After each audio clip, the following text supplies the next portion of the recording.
Let's get to the point.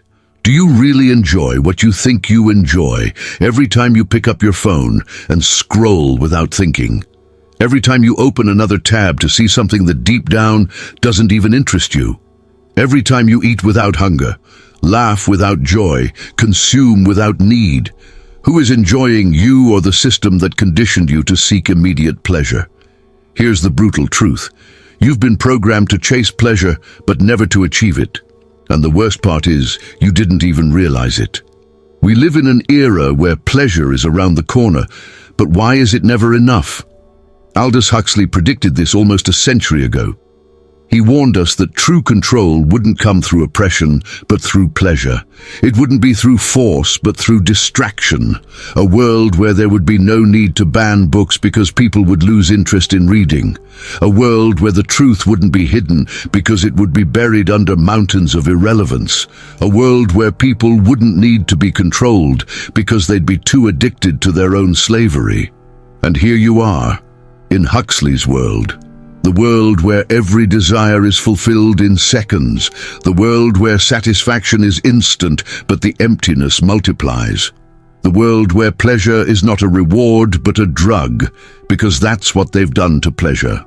They've turned it into a control mechanism. Do you think you're free because you can choose what you consume? But who is really choosing when every option has been designed to trap you? Look around. Observe the amount of stimuli competing for your attention. Every notification, every sound, every flash of color, a trap disguised as entertainment. Immediate pleasure is the new dictatorship. They don't punish you, they entertain you. They don't repress you, they stimulate you. They don't lock you up, they fill you with options that leave you paralyzed. And so people get lost in fleeting pleasures while their real life crumbles. It's addiction. And like any addiction, it's not the pleasure that's sought, but the next dose. Food is no longer food, it's dopamine in the form of sugar and fat. Social media is not connection, it's sparks of artificial validation. The content you consume is not learning, it's mental anesthesia. They've sold us the lie that pleasure is the purpose, but what if it's the poison? Aldous Huxley made it clear, the future wouldn't be of oppression, but of distraction. And here's the real problem. Every dose of cheap pleasure weakens your ability to feel real pleasure. Children can no longer concentrate on a book, but they can spend hours watching 5-second videos. Adults can't enjoy silence, but they can fill every minute with senseless noise. Relationships deteriorate because effort is no longer justified when instant gratification is just a click away. Effortless pleasure destroys the ability to fight for what really matters, because what brings the most pleasure in life is what costs the most. The problem is not pleasure. The problem is how easily you get it. Think about it. Why has love become disposable? Because there are infinite options. Why do people no longer pursue big dreams? Because immediate gratification is more accessible.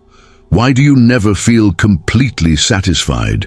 Because fleeting pleasure doesn't fill the void. And this is how pleasure becomes a weapon. It keeps you distracted while your life passes by. It keeps you addicted while you lose the ability to feel real pleasure.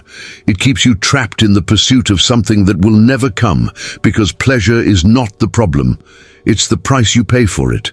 The question is, are you willing to keep paying? But the biggest trap is not the addiction to pleasure, it's the illusion that you need it. They've taught us that happiness is enjoyment, but no one taught us to endure boredom. No one prepared us for the void. No one explained that real life, the one that's worth living, is not a succession of exciting moments, but a series of struggles. They sold us the idea that everything must be stimulating, easy, pleasurable, and now every time we face something difficult, we feel like something is wrong. If studying isn't fun, we quit. If a relationship has problems, we discard it. If a project requires effort without immediate reward, we leave it for later, because the modern world has conditioned you to be impatient, to think that discomfort is a mistake, to flee from the void instead of understanding it. And what's the result? A society of people unable to tolerate the slightest frustration.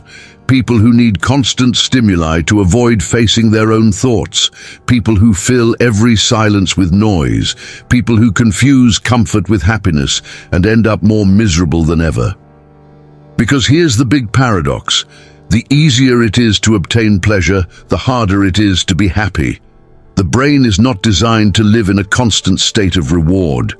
When everything is pleasure, nothing is special. When everything is immediate, nothing has value. When everything is easy, life loses its meaning. And yet here we are, increasing the dose, seeking the next dopamine hit, the next video, the next message, the next stimulus that will make us forget for a second that we're empty inside. But here comes the worst part. Not only are they stealing your happiness, they're stealing your ability to think. Because a mind addicted to pleasure is a mind incapable of questioning. And that, in terms of social control, is the master move. They keep us entertained so we don't realize what they're taking from us. Do you remember when you could spend hours concentrating on something without feeling the need to check your phone? Do you remember when you could get bored without panicking? Do you remember when your attention wasn't fragmented into 1,000 pieces? All of that has been programmed to disappear. Every app, every social network, every entertainment platform has been designed to hack your brain, to make you unable to focus, to train you to respond to impulses rather than thoughts, to turn you into a passive consumer instead of a conscious creator. Because a person who can't concentrate can't learn. A person who can't endure boredom can't reflect. A person who can't think clearly can't question. And that's the ultimate goal.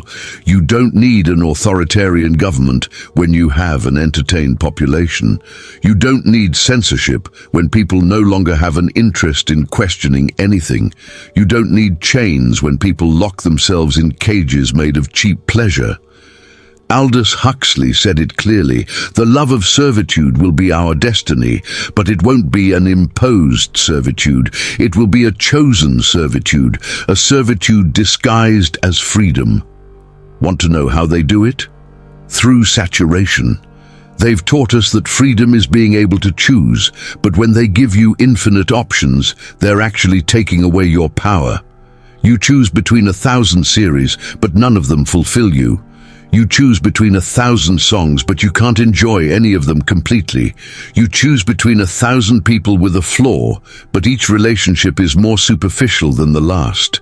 You think you have more options, but in reality, you only have more distractions. And when everything is superficial, when everything is fast, when everything is replaceable, nothing really matters. That's the trap. The society of pleasure doesn't make you freer, it makes you weaker. Because the more conditioned you are to seek immediate pleasure, the less capacity you have to resist discomfort. And discomfort is the foundation of growth. There's no success without effort. There's no love without sacrifice. There's no purpose without pain. But the modern world doesn't want you to grow, it wants you to consume. Because a person who faces difficulty strengthens.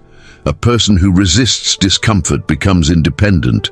A person who can delay gratification becomes dangerous because they no longer need the cheap pleasures the system offers them. And here's the final question. Are you still the owner of your mind, or have you become a slave to pleasure? The first step to reclaiming your freedom isn't to put down your phone. It's not to uninstall an app. It's not to avoid temptations. It's to understand that pleasure is not the problem. It's the relationship you have with it. If you can control your desire for immediate pleasure, you can control your life. If you can resist instant gratification, you can build something real. If you can endure boredom, you can start to think for real. Because pleasure is not the enemy. The enemy is the weakness it creates when you don't know how to use it. So the next time you feel the need to look for another distraction, ask yourself this: who's in control here? If you can control your desire for immediate pleasure, you can control your life. If you can resist instant gratification, you can build something real. If you can endure boredom, you can start to think for real. Because pleasure is not the enemy. The enemy is the weakness it creates when you don't know how to use it. So the next time you feel the need to look for another distraction, ask yourself this: who's in control here? Because if it's not you, then someone else is. And that, my friend, is the greatest form of slavery. Now that you know this, the question is not if you'll keep falling into the trap. The question is, what are you going to do with this information? Because here comes the scariest part. The pleasure that controls you today won't disappear just because you understand it. Your brain has already been conditioned, your patience has already been destroyed, your attention has already been fragmented, and if you don't do something about it, you'll follow the same path as the rest. Because that's the system's master move. It makes you believe that understanding the problem is the same as solving it. It's not. Knowledge without action is just another distraction. So tell me, are you going to close this video and go on with your life as if nothing happened, or are you going to take control? I'm not telling you to become a monk. I'm not telling you to live without pleasure. What I'm telling you is to develop the most valuable muscle that exists: self-control. The ability to decide when to stop, when to say no, when to get out of the cycle before it's too late. Because if you don't learn to master pleasure, pleasure will master you. And I'm going to tell you something no one tells you. The people who really succeed in life, the ones who build something bigger than themselves, the ones who leave a mark, the ones who live with purpose, they're not the most talented, they're not the smartest, they're not the luckiest. They are the ones who learn to delay immediate pleasure, to resist the temptation of the easy, to endure the discomfort of doing the hard. And those people aren't born that way. They build themselves every day, deciding what others aren't willing to decide, saying no to what others can't reject, mastering the art of doing what needs to be done and not what gives them pleasure in the moment. So here's the challenge. The next time you feel the need to seek immediate pleasure, stop just for a second. Feel the impulse. Observe it, recognize it for what it is, a chain they've placed on your mind, and then decide. Decide if you really want to give in or if you want to reclaim your power. Because in every insignificant decision, in every moment where you delay the easy to do the important, you're training your brain to be the master of itself. And if you start today, if you do this over and over again, if you break the pattern, one day you'll wake up and realize something. You're not like the rest. You don't need constant validation. You don't need instant gratification. You don't need chains disguised as pleasure because you belong to yourself. And when that happens, when you regain control, the system no longer has power over you. Pleasure stops being a drug and becomes what it was always meant to be, a reward, not a prison. So tell me, will you keep being a slave to pleasure, or will you do what few dare to do? Leave it in the comments. Write, "I take control," because if you can write it, if you can commit publicly, then you've already taken the first step. And if this video made you question yourself, if it woke something inside you, subscribe. Because here, I won't give you easy pleasure, I'll give you reality. And reality, even if it hurts, is the only way to be truly free.